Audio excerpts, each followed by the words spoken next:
This is the AI News Flash for August 22nd, 12 p.m. UTC.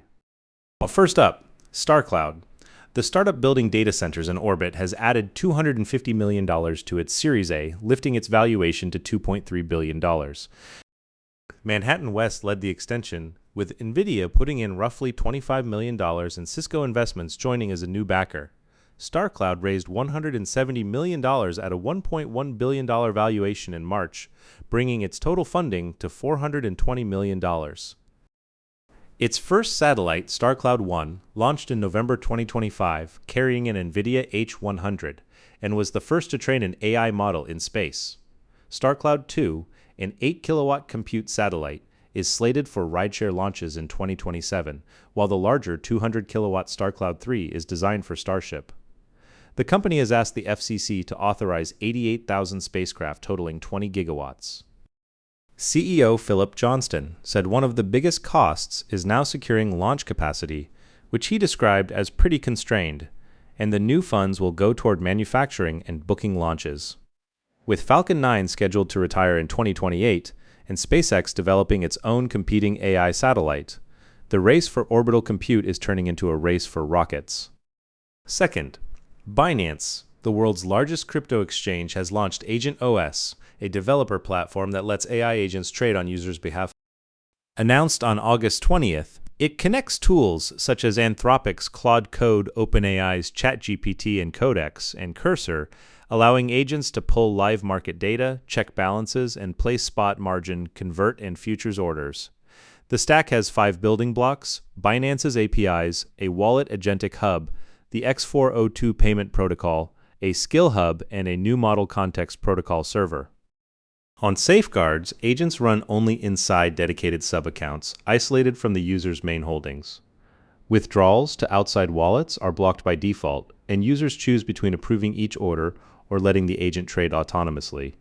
The agentic wallet also carries daily caps, such as $50,000 for swaps and $100,000 for DeFi. But Binance Vice President Jeff Lee conceded the platform cannot see the reasoning behind an agent's actions, so catching decisions skewed by bad data or manipulation is largely left to users and their permission settings.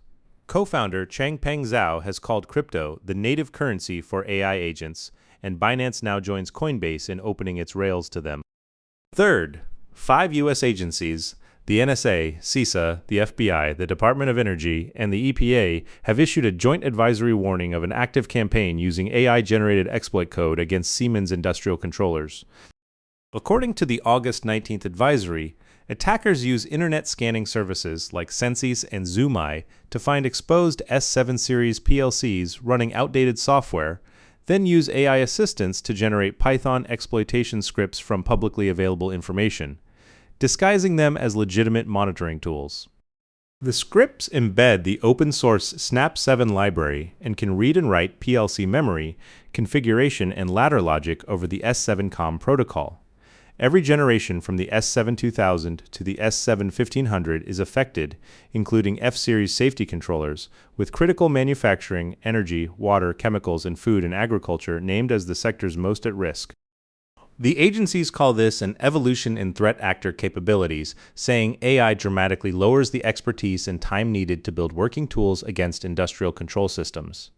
They urge operators to inventory devices, patch, cut internet exposure, and tighten access controls, and note that the targeting is broader than Siemens alone. No specific actor was named.